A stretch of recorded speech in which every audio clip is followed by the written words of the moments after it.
How's everyone doing, my friends? Today we're gonna talk about the one and only Aquaman and the origins of the city of Atlantis. So let's start with Aquaman, shall we? Aquaman, or Arthur Curry, is a fictional superhero character appearing in American comic books published by DC Comics, created by Paul Norris and Mort Wessinger.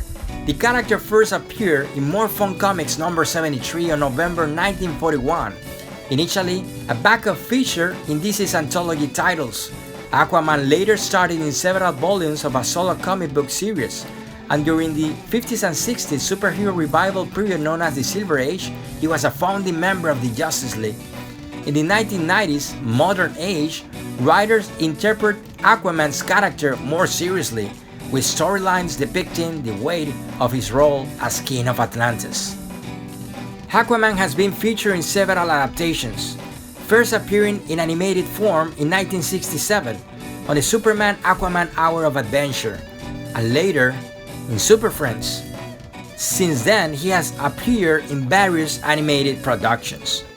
The Silver Age Aquaman made his first appearance in Adventure Comics number 260, May 1959. In it, and subsequently Silver Age Comics, it was revealed that Aquaman was Arthur Curry, the son of a lighthouse keeper, Tom Curry, and Atlanta, a water-breathing outcast from the lost underwater city of Atlantis. Due to his heritage, Aquaman discovered very young that he possessed various superhero abilities, including the powers of surviving underwater, communication with sea life, and tremendous swimming powers. Eventually, Arthur decided to use his talents to become the defender of Earth's oceans. Aquaman's most widely recognized power is the telepathic ability to communicate with marine species. Once he stated that his power more relied on encouraging and compelling the subject rather than full control, citing piranhas as a species he has trouble commanding under any circumstances due to their ruthlessness and hunger. The whole Aquaman mythology is surrounded based on the existence of a lost city, once above the sea in the Atlantic Ocean, which sank in the water. Fact or fiction? The city of Atlantis.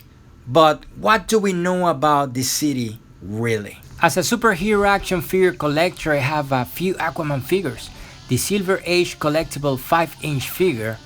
I have also the Total Justice 5-inch figure and the Batman Brave and the Bold 5-inch figure as well. So let's talk about Atlantis, shall we? Supposedly it's a fictional island mentioned in an allegory on the hubris of nations in Plato's work, Timaeus and Critias. The only primary source of Atlantis are Plato's dialogues. All other mentions of the islands are based on them. Plato is known to have freely borrowed some of his allegories and metaphors from older traditions.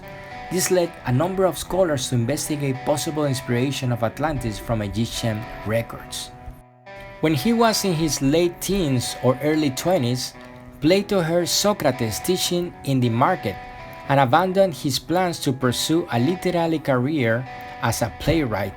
He burned his early work and devoted himself to philosophy. Socrates' execution had a great impact on the then 28-year-old, and he left Athens to travel visiting Egypt and Italy, among other places, before returning to his homeland to write his dialogues and set up the academy. While in Egypt, he spent many years studying with other philosophers, including followers of the mystic mathematician Pythagoras, including Theodoros of Cyrene, creator of the Spiral of Theodoros or Pythagorean Spiral, Archytas of Tarentum, and Echecrates of Philus. Plato's time among the Pythagoreans piqued his interest in mathematics. One of Plato's best-known work is the Apology of Socrates, which is a Socratic dialogue of the speech of legal self-defense which Socrates spoke at his trial. During that trial, in his speech of self-defense, Socrates twice mentioned that Plato is present at this trial. So let's cut to the chase. Was the city of Atlantis real? Let's not forget that the city of Troy was thought to be a mythical city in the modern times, but archaeologists found a proof of its existence in the 19th century. So let's analyze the information we have based on the description that Plato provides based on Egyptian source. According to Plato, from Plato's time, 11,000 years ago, this island nation was located in the middle of the Atlantic Ocean and was populated by a noble and powerful race. Atlantis was arranged in concentric rings of alternating water and land. Besides the harvest, the island provided all kinds of herbs, fruits, and nuts. An abundance of animals, including elephants, roamed the island. The island was surrounded by mountains, which soared to the sky. The empire called Atlantis ruled over several other islands and parts of the continent of Africa and Europe. So let's start with the information we have.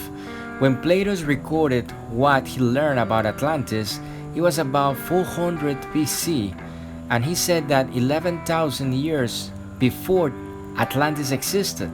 So we're talking about approximately 13,500 years ago from the present time. But how was Earth back then? We know they ruled part of Africa and Europe, and it was located on the Atlantic Ocean. So that's the place we need to focus.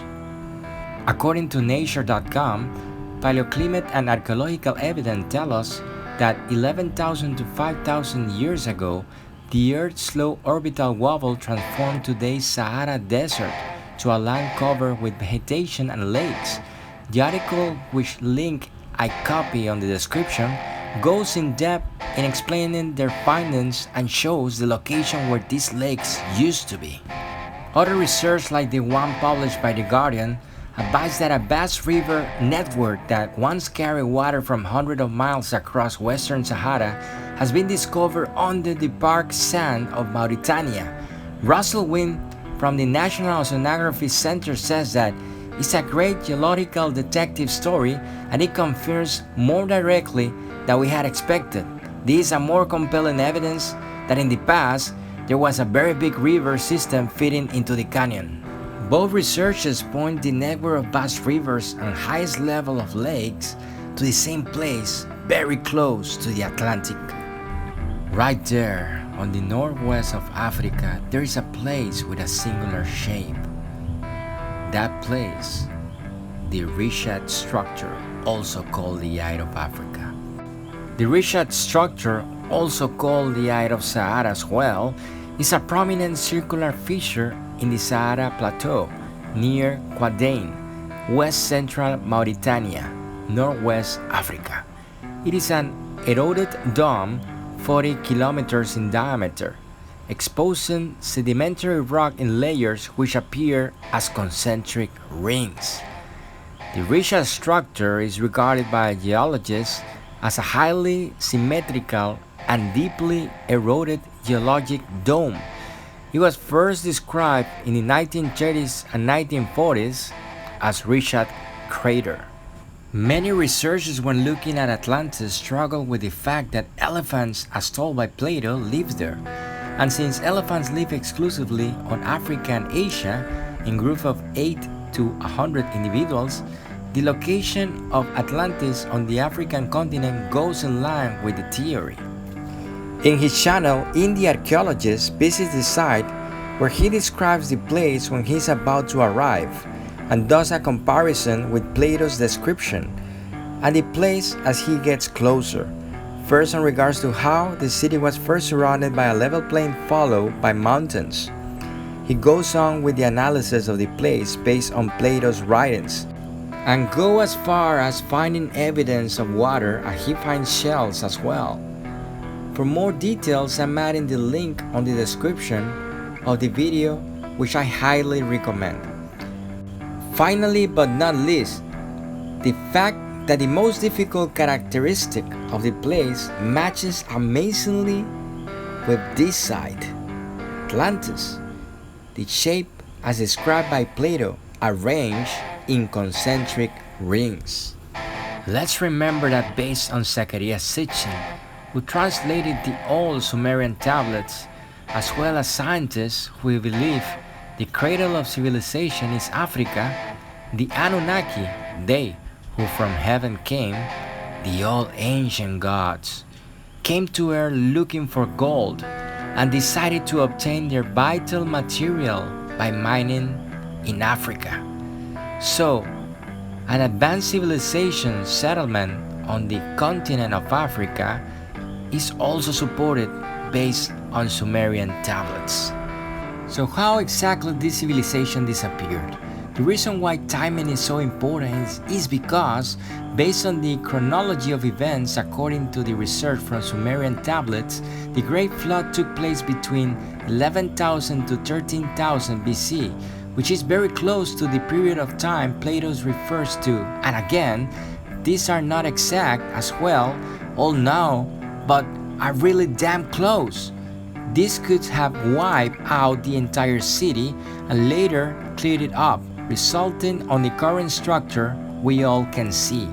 But indeed, based on the findings of the existence of lakes in the past and channels, rivers, it definitely had the appearance of an island in the Atlantic Ocean. So, dear friends, I leave you with the evidence. You can go on and check the links on the description below, but wouldn't it be funny if after all these years Aquaman's real appearance and heritage from his royal origin would be more African, so to speak? Awesome, right?